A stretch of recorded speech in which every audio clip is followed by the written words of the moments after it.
Assalamualaikum warahmatullahi wabarakatuh. Buat teman-teman saya dimanapun ada berada, saya akan sedikit membagi sebuah pengalaman yang menurut saya kejadian luar biasa, dimana sekarang lagi rame-ramenya dengan adanya COVID-19.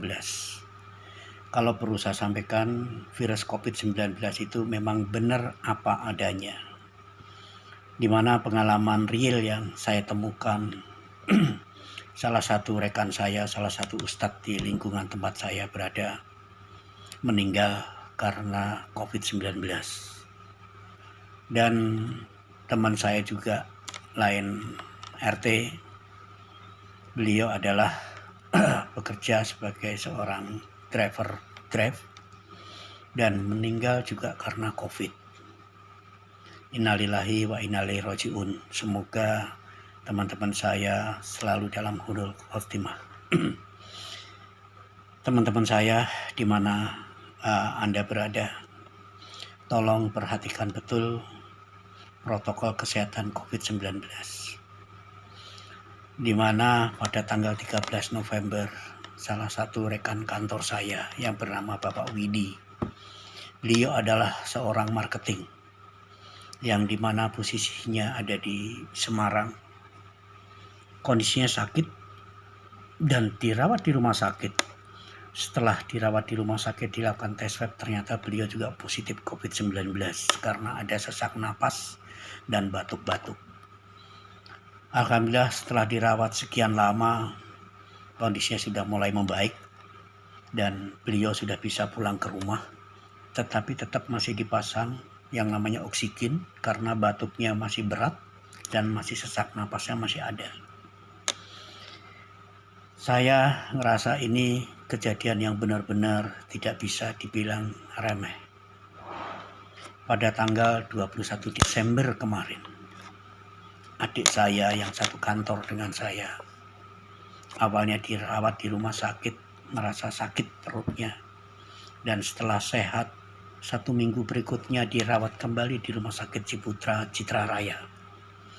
Yang dirasakan dia adalah batuk dan sesak napas.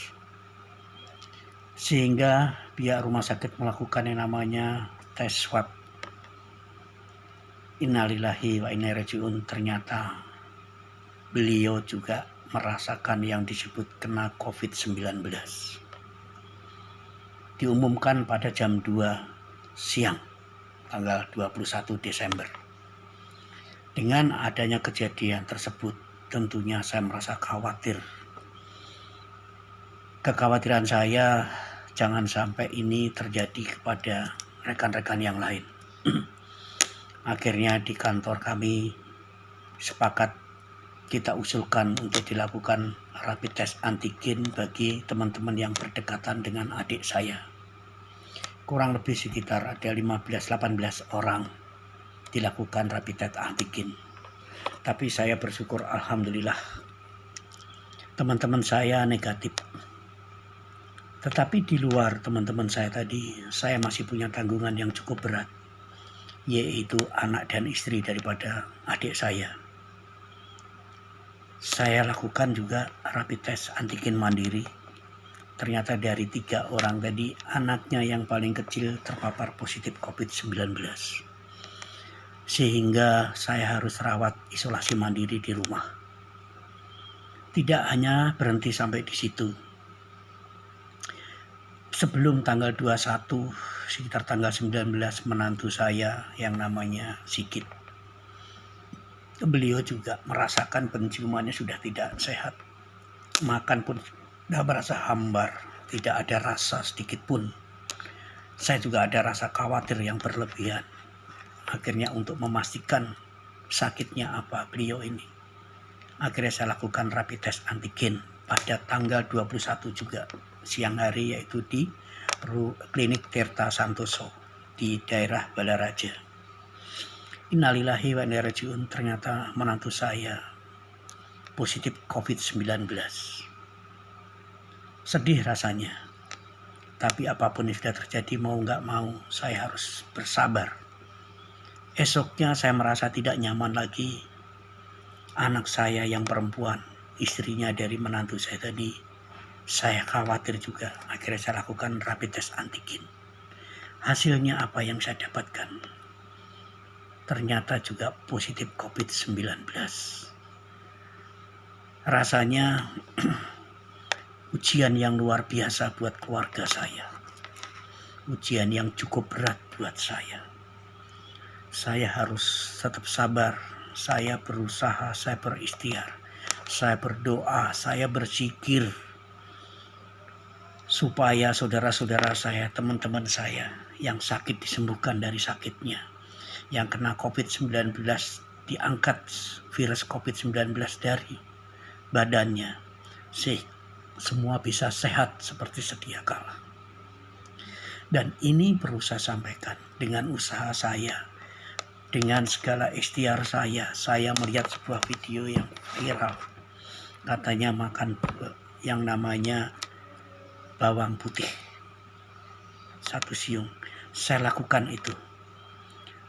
Disuruh mencium yang namanya minyak kayu putih pun saya lakukan. Dan apa yang pernah saya lakukan selama ini, saya berikhtiar. Anak saya, menantu saya suruh memakan bawang putih. Saya suruh mencium yang namanya minyak kayu putih. Akhirnya juga saya terapi obat. Salah satu kakak saya membawakan obat dari China, tapi jenis obatnya saya nggak tahu. Sekali minum ya 4 kapsul. Alhamdulillah pada hari ini saya bersyukur, saya mengucapkan alhamdulillahirobbilalamin. Menantu saya sudah bisa mencium-cium bau yang beraroma, sudah bisa merasakan sedikit makanan yang asin ataupun yang manis. Dan anak saya juga merasakan badannya lebih enak dari yang sebelumnya. Oleh karena itu, saya berpesan kepada teman-teman semua, jangan disepelekan, jangan jadi remeh. COVID-19 itu ada apanya. Ada sebetulnya, bukan tidak ada. Kalau teman-teman meremehkan karena belum merasakan, karena teman-teman menyepelekan karena itu belum ada terjadi pada lingkungan Anda, maka saya berpesan sekali lagi, mari kita ingatkan saudara kita, teman kita, sahabat kita. Khususnya saya berpesan pada teman-teman yang satu kantor dengan saya. Mari kita tingkatkan, mari kita semangatkan kembali untuk memperketat protokol kesehatan yang namanya 3M. Bagaimana kita mencuci tangan, bagaimana kita menggunakan masker, ya, bagaimana kita menjaga jarak. Ini tolong benar-benar dijaga. Jangan sampai terjadi pada teman-teman kita yang belum pernah mengalami hal yang sama. Saya merasakan keluarga saya diuji oleh Allah Subhanahu wa Ta'ala yang berat sekali. Akan tetapi saya tetap sabar, saya ikhlas. Saya mencoba melakukan perbaikan isolasi mandiri secara steril.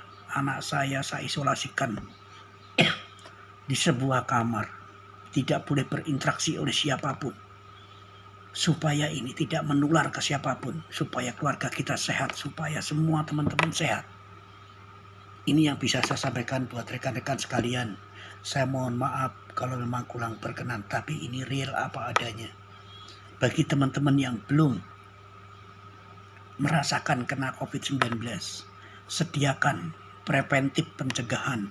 Setiap pergi bawa hand sanitizer. Setiap habis Anda megang apapun, semprot itu dengan menggunakan hand sanitizer. Dan yang kedua, bawalah selalu minyak kayu putih atau presker ataupun minyak kampak untuk penciuman kita, untuk menjaga. Ini aja yang bisa saya sampaikan pada teman-teman sekalian. Terima kasih bisa berbagi, semoga bermanfaat. Dari saya, bila taufiq walhidayah. Wassalamualaikum warahmatullahi wabarakatuh.